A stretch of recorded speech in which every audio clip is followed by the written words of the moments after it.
So per my time, we have 30 minutes remaining for us to end the class.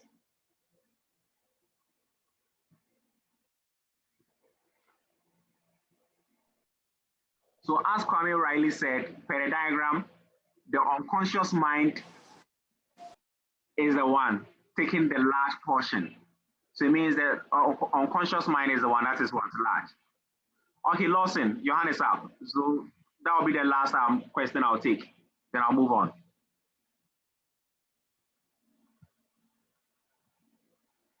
Lawson, kindly unmute yourself and speak. Okay, sir, Mr. Ken. So, the unconscious mind or unconscious memory, in cases where the memory bounces back, to the person, you know, when the person goes through whatever experience and then they tend to forget, when the memory bounces back, does it have any traumatic effect on the individual? Secondly, how is the individual able to identify that the memory that has bounced back is exactly the experience? Okay, good. So the thing is, previously someone made mention of something known as hypnosis, and he was trying to compare it with what? With some of the... Yes, I mentioned hypnosis. Exactly. I mentioned so hypnosis is basically, according to is Freud, tool that he normally uses to bring the person back to what? To help the person recall whatever repressed memory he or she has. When I say repressed memory, it means that the memory has moved to the unconscious mind. So he has a way of what? Of hypnotizing a person. Then out of it, the person would walk through that sort of event, the traumatic event, and would help him or her what? Remember. So when the person is hypnotized, the scenes come to the person like a form of a picture. The traumatic scenes. It comes to the person as a form of a picture. So if it's a vivid scene, that would definitely let a person know that, okay, this is the kind of what trauma I went through. All right, so that's the answer. Sir, please, it was two questions in one actually. So how is the person able to tell that exactly the experience, the memory that has bounced back is exactly, I mean, it's ditto. Example, the example you gave that the person... Yeah, so Lawson, that's what I'm saying, that in most situations, definitely, if the person is hypnotized, there will be visual scenes that the person would experience in his or her mind. So definitely, those visual scenes are things that happened outrightly, because it's not like, okay, the information is lost crowd. No, it has pushed to the unconscious mind. So the hypnosis would help the person to recall those things. It comes like a video scene being played. So out of it, the person will know for sure that yes, this is the full details of whatever transpired during the trauma. Hello. So please, if you have a question, kindly raise up your hand and what? And that's it. Don't unmute your mic. So 2020. That'll be the last question I'll take. Then I'll move on to the next one. Yes, sir. All right. Yes, sir. Hello. Go ahead. Yeah, please. Why is the unconscious part occupying the larger part of the mind? Okay, good question. Because in most situations, when it comes to the unconscious mind, there are things we can't remember. So it means it should take a large portion of it, so that at least if in situations whereby we are able to generate one or two things and help the person to remember, we wouldn't lose that sort of information. Take it like okay, the person lost full details of information. Okay, full details of information. It moved to the unconscious mind, and here comes the case: the unconscious mind can't accommodate that sort of memory. Then it means that the person will lose the information permanently. So in my view, I believe that it is a way of making sure that the person could easily if the person can't remember, it will be stored so that later on, due to hypnosis and everything that we do, the person can easily bring it back to memory. That's a way it has been devised to help. All right, so let me move on. Okay, thank you. You're welcome. So let me move on. That'll be the last question I'll take for now. So the next thing you should know is that Freud talks about something known as the structure of personality. The structure of personality. So he normally says that within the unconscious mind within the unconscious mind, we have certain structures, certain components that makes up the unconscious mind. And it forms our personality. These components forms our personalities. So he normally says we have three things. Let me annotate them. That's the id, ego, and superego. So these are the three key components that makes up the unconscious mind. And according to Freud, the moment anyone is born, the person automatically has this. That's the id. Then later in life, the ego and superego are formed. So I'm taking it again.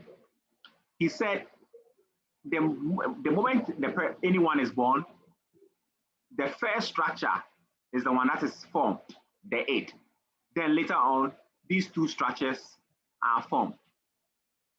So he normally says that the id is functioning in such a way that it only wants immediate satisfaction.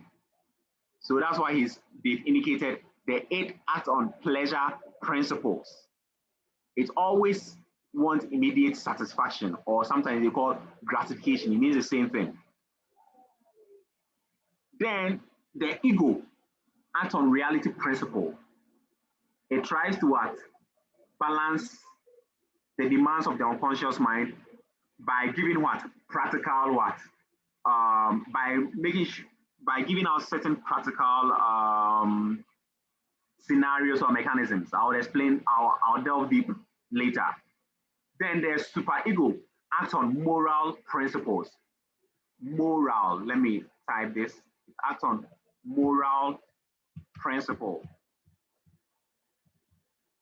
What it means is that based on the rules and regulations within our society, the superego acts on that.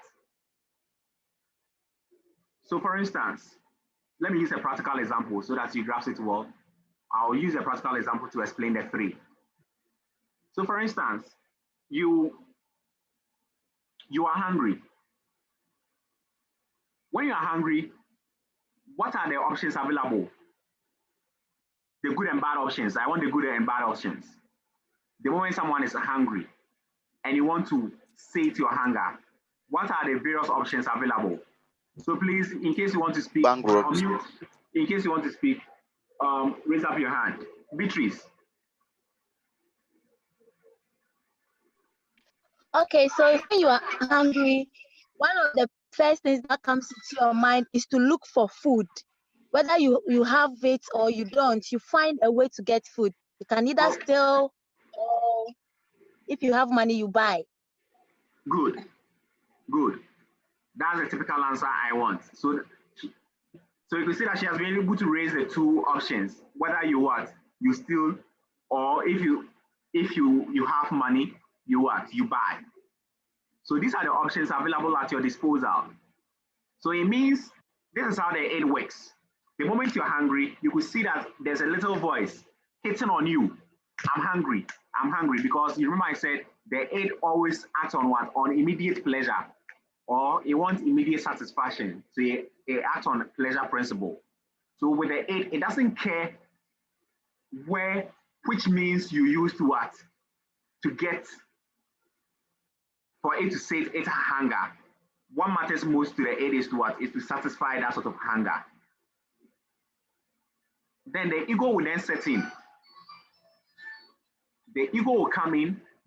Please hold on. Let me receive this call.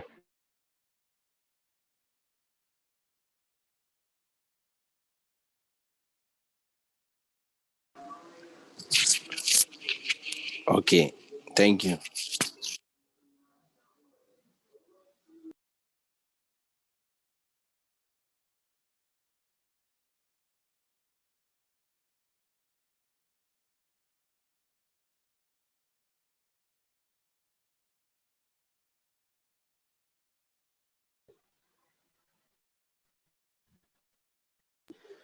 Open in slow motion, slow motion.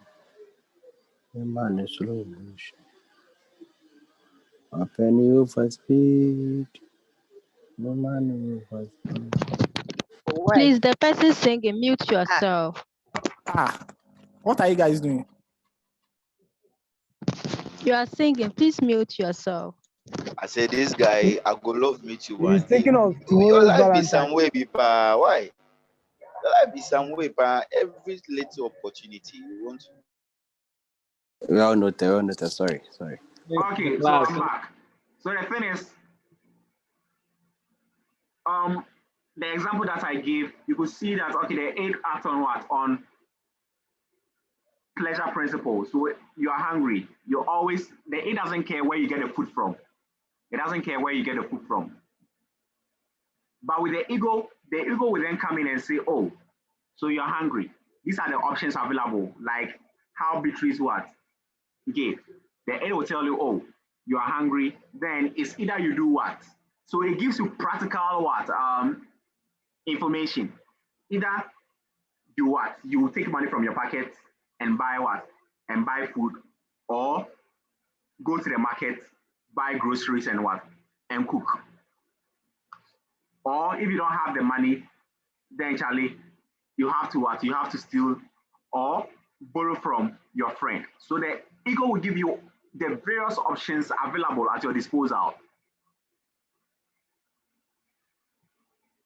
Okay, based on whether you have the money or not, it will give you the various options available. So for instance, if you don't have the money, the ego will tell you, oh, since you don't have the money, then why don't you steal? Or oh, why don't you borrow from your friends? Or go to a friend's house and what? If the person is cooking or is eating, you try to join. So the ego will give you all these options. Then your super ego will set in. You remember I said the super ego acts on what? On moral principle. So if you have been cultured in such a way to believe that stealing is wrong, then it means that your super ego will tell you not to what? Not to steal, but to what? But to use the other two options. Either you go to a friend and borrow, or you go to a friend's house and what? And try to eat with the person. So I hope it is self-explanatory when it comes to this. All right, Dennis. Yes, please. Hello. All right. So there's a question I want to ask. In case you want to ask a question, please, as I said, raise up your hand. So Dennis.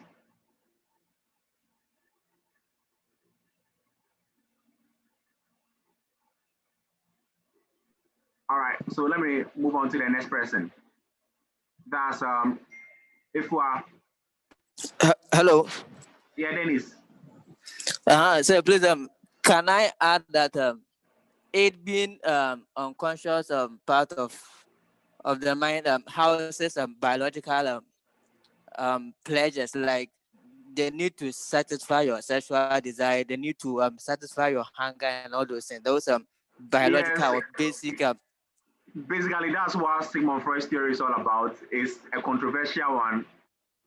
Even I thought I was not expecting them to take you through these things.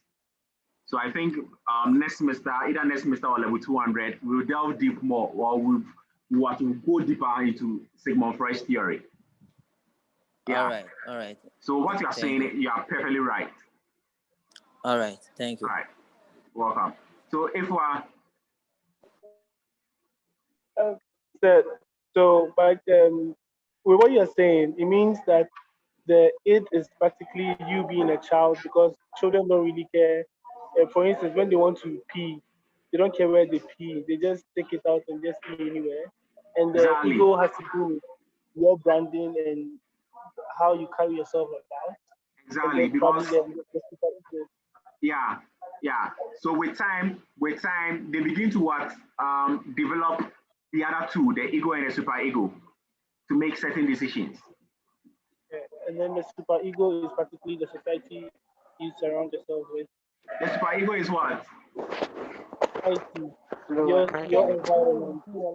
Yeah, the super ego is normally shaped based on your environment. So if within your environment it is bad for you to steal, then definitely it will what? It will influence your behavior and attitude. Okay, so the last person, Clement. Okay, thank you. Okay, thank you very much. I Welcome. want to ask a question concerning the superego. So Okay. that means that the superego speaks to us positively about the things we have to do. Not necessarily positively. So that's why I emphasize, if your environment, you have been cultured to believe that stealing is bad, then definitely you would what? You make sure that you wouldn't do it. But here comes the case, someone is living in a typical area whereby, okay, everyone steals. So it has what? It has shaping his or her mentality to believe that, okay, stealing is what? It's normal. So it means in that person's what society, what do you think will happen? He or she would engage in what? In those acts. Because that's how the person has been cultured to believe. So if the person is hungry, the person would what? Will steal. All right. Let me pick the last person, then that'll be it. Anoche, Emmanuel Anoche.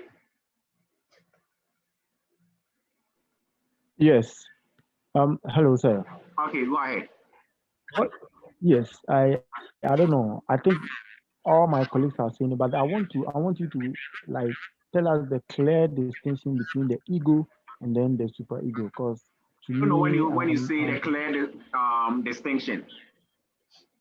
like what's the main difference? Because it's looking like as if it's the same What to makes me. you okay? So let me find out from what makes you think they are similar. I don't know. Like for me, what I understand is the ego is you just like you are saying things that we've been taught since childhood, right? Is that what I said? No, No, please. sir. No, So, please. yes. That's not what you Someone should maybe me explaining. So No, someone please. No, should please. try and Sir, please, can I help him? Okay, Sir, Beatrice, so please, go can ahead. Beatrice help him? Beatrice, go ahead. Please, can Beatrice? Okay, so please, this is what he said. From the ego, I think he means that when you get to the ego part, it gives you options. Like when he said, if you are hungry,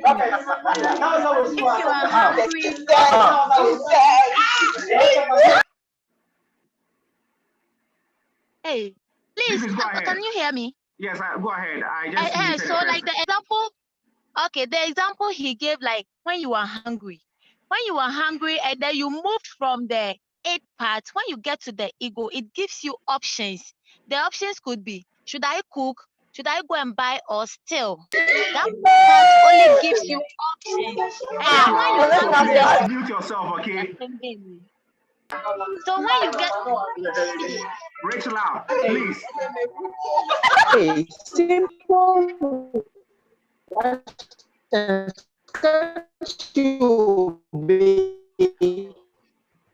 Okay, so this is what I said when it comes to the ego. I said with the ego, it gives you what? It gives you various options. It makes things quite practical. So the example that I use, you are hungry. So to give you the various Matilda or Rachel, please, what you are doing is not good. So please mute yourself. I mute you, then you unmute again.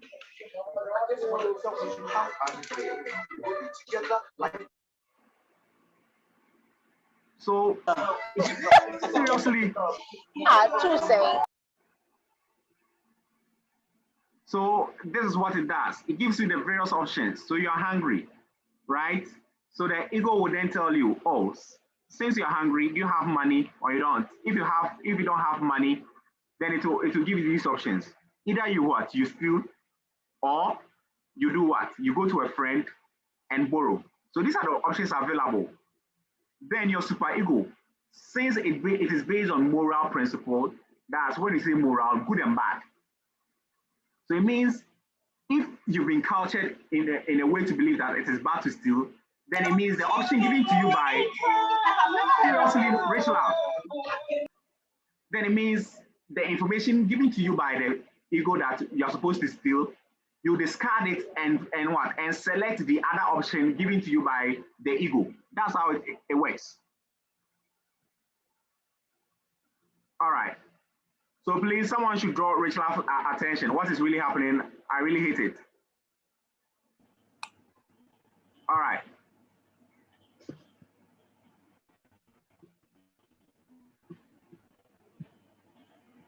So I think that will be all when it comes to session 2.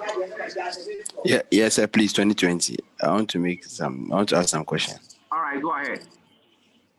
Yeah, please. With the tradition that falls under unconsciousness. Earlier, you were saying that when something is when you are unconscious, it's very hard for you to remember things. So after you have all these options in getting food and other things, will it be like you are not going to remember it again? That you pass through all these processes before you had your food. Thank you. I really don't get your question. If I get it, that means you are trying to find out if in case someone forget something. Okay. I tell him repeat again. Okay. The 3 steps. Okay. The 3 steps, that's the hymn. The 3 steps, since it all falls under unconsciousness. Okay. Does it mean that after you go through all this process to get your food, are you going to forget it permanently that you went through all this process? I want to know. Thank you. The thing is, these things, so long as, okay, you've been cultured in the environment, okay? So for instance, the aid, as I said, you get it when you are, right from the time you are born. Then with time, the ego and the superego will then set in. Certain actions, according to Freud, certain actions that we do, okay, we do it unconsciously. We don't pay particular attention to it. But since it has been part and parcel of us with what we've been cultured within our environment, those actions influences our behaviors unconsciously. So all these things we are talking about, it happens. It's not like, okay, it is within the unconscious mind, all right. You are not aware of it at all, but it affects your behavior day in and day out. That's what Freud is trying to tell us. You yourself, you are not really aware. When we say something is within the conscious mind, it means you yourself, you are aware of what? Of that sort of information. But according to Freud, right now, if I even ask you some of the childhood experiences that you had when you were maybe 2 years or a year, there's no way you would remember. But these actions or these experiences that you had in your childhood experiences, it has a critical role to play in your behavior currently. That's what Freud is trying to tell us. So even though you are not you don't really remember them, it has shaped your personality currently. All right. So Beatrice. Okay, thank you. You're welcome. So the next person is Beatrice. Yes. Sir. So please, I want to touch on the last but 2 part. I just read that he said he stressed early childhood experience. So how does early childhood experience shapes us, like our life? Beatrice, I guess I answered this question based on 2020's response. I don't know whether someone can clarify this. I just explained this. Okay, so he said if there are significant problems, those problems must have begun in the early life. Exactly. So for instance, the person that I use as a typical example when it comes to the sexual abuse, she was sexually abused when she was about around during her not even teenage age, when she was around 8 years or so. That was the first time she was sexually abused. And currently, those sexual abuse things she went through, it is seriously affecting her behavior. She has bad perception about men, yet at the same time, she has difficulty approaching people. Her self-esteem, everything is very low and everything. So it means the thing happened to her right from childhood. but at the moment it is affecting what? Her behavior in a bad manner. All right. So Prince, the next person. Right now we are done with session 2. So if you have any question, this is the opportunity time for you to ask any question you have. Yes. All right, go ahead, Prince. Yes, my question is, if someone is addicted with something, let's say someone is a drunkard and he stopped drinking, where would that attitude be, that character be? Would it be in his conscious, unconscious, or preconscious? I don't, you're saying the person is drunk, is a drunkard? Stop drinking? Yeah, he's addicted. Yes, he's addicted to drinking. Let's say that he's addicted. And now he says, I have stopped. I am no more going to drink again. And you're asking where would that fall? Where would, Where exactly? Which sort of behavior? Is it the thing that he has stopped, or the him being a drunkard? Yeah, I know he being a drunkard will fall within the conscious mind, right? Okay, go ahead. So if he stopped drinking, he said, today I have repented. I'm no more going to drink again. Within the 3 psychoanalysis, where would it be? Is it the preconscious, unconscious, or the conscious? Let me clarify this. I think you're confusing this. When it comes to this theory and all that, this school, they are talking about certain behaviors we do, certain things we learn out of it. So let me first tackle what led to the him being drunkard or whatever. It could be due to our childhood experiences. If you focus on Sigmund Freud, we can have other theory to explain this. But if you are focusing on Sigmund Freud theory, then it could be that, okay, during childhood experiences, the person went through 1 or 2 series of events, bad things. So out of it, it has shaped his personality, his or her personality, to believe that, okay, drinking is a good thing and all that. Or maybe right from childhood, that is what has been happening in the house. So it means they see drinking as as a normal phenomenon. So thereby affecting the person's personality.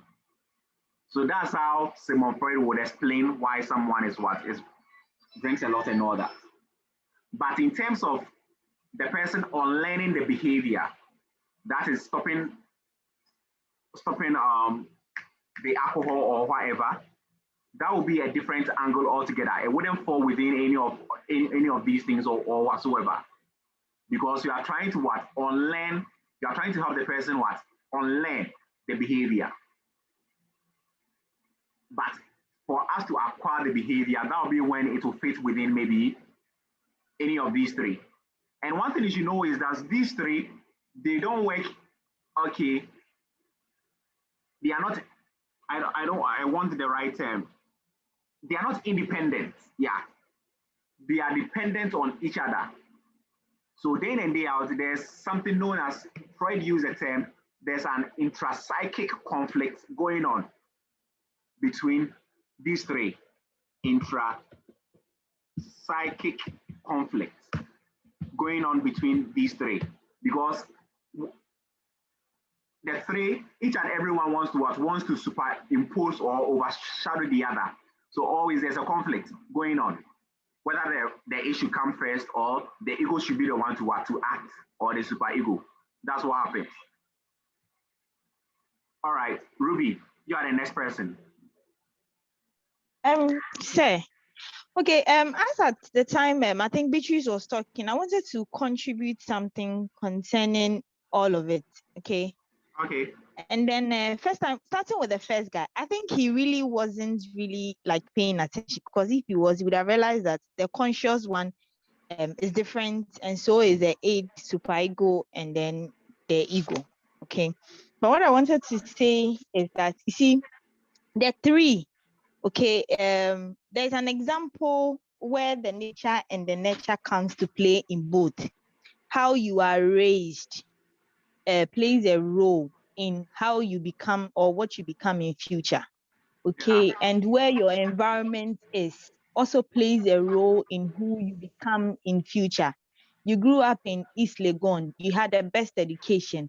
Obviously, if everything goes well on your path, you're expected to become a big man in future. But excuse me to say, oh, you ended up at Choco, the education is not that okay and all that. No? Obviously, you may end up in doing maybe tailoring or something of that sort. So our nature and nature tends to play a role in everything or exactly in the components of our life. And the last question is, please, are we done? Because I have another class after here. Oh, yeah, we are done. This is more or less like question time, so we are done. Okay, thank you. You're welcome. So Seram. Said 2020. The next person is Seram, please. Yes, sir. Please, my hand has been up for a long time. Yes, so Seram, her hand was up. So after Seram, then Clement. Per what I see here. So go ahead, Seram. Hello, sir. Go ahead. This is just a reminder, sir. Okay. Please, you said we should remind you about a site address when you're about closing. That is why I said you should remind me about. Yes, a certain, I don't know whether it's a page or a site that you said you give us the address so that we add ourselves. When was that? Today? I said that today. Yes, when you began the class. Interesting. Is it for the link or something? I don't know if it's a WhatsApp group or something. I don't know. Right. So I think you said something about giving the link to your Google Drive so we can access the videos. Yes, I said I'll forward everything. Whatever the last week video, I have forwarded it to the WhatsApp page. But since some of you are not on board, so what I'll do is that I'll upload everything on Sakai. The links, there are two links. So I'll upload it on Sakai, the announcement section, so that you can go there and download. That's for last week lecture. Then today's lecture too, within the week, I'll do that. All right. Okay, so Clement. Thank you, sir. Thank you very much, sir. You're welcome. I think the question I want to ask is what you've already said. I wanted to say that some of us came to the class late because we were not given earlier notification. So I want to know if at the end of the day, a video will be posted on the Sakai for us. Let me even pause you. I'm already recording everything. So like what I'll be doing I did for last weekend's lecture, it will be the same. After everything, I would convert it into OneDrive, that's Google Drive. Then I'll put the links to all of you for you to share. 2020, I want to ask a question. 2020, you come later. So Agnes is next. Then afterwards 2020. So Agnes, please go ahead. Okay, sir. I wanted to know for the unconscious part. I want to know, like, if someone is going through a stress, let's say maybe in the house you're overworking, you have kids, you are taking care of them, and at some point you are overwhelmed of everything in the house. So that does it make one to behave unconsciously? So you're saying if someone is under stress, does it affect someone to behave unconsciously? That's typically what you are saying. To some extent, please. Stress has a major role to play. So it means that maybe you wouldn't be attentive or something, so you wouldn't be aware of things happening in your environment and all that. So to some extent, yes, it could happen. So please, does it affect one? Please, can I finish? I think she's misleading. Agnes, go ahead. So please say, does it make one like to lose conscience, but maybe sometimes when you are learning, does it affect your study? Does it affect stress? You can search for literature on this. Stress has a major role to play in academic performance.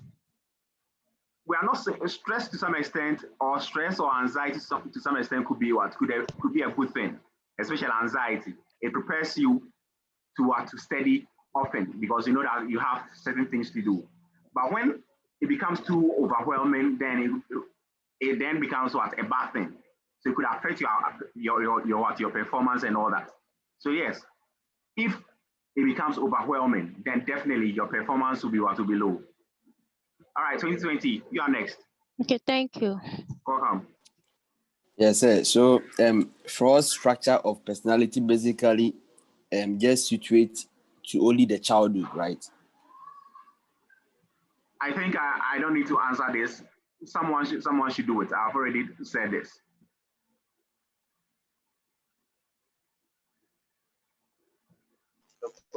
The question again, please. He's asking which of the structure of the personality situates only in childhood. Structuralism. That's what I said. I said the moment you are born, you have the 8. Then with time, the other two will follow. All right, so pave way. Hello, sir. All right.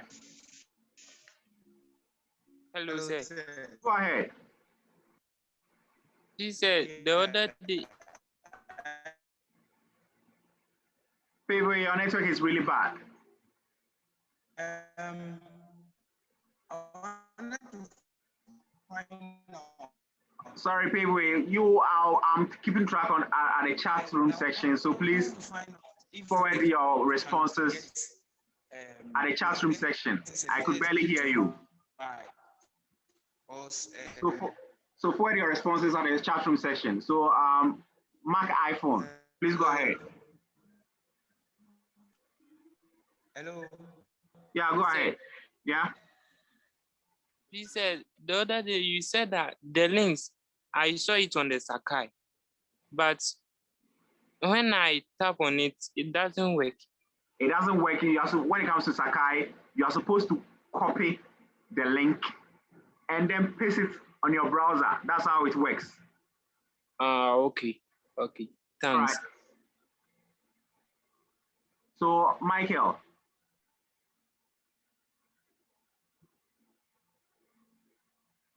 Michael Ofori, go ahead. All right, I think Michael is not ready, so Grooves. Can you hear me? Okay, Michael, go ahead. Okay, sir. Hello, sir.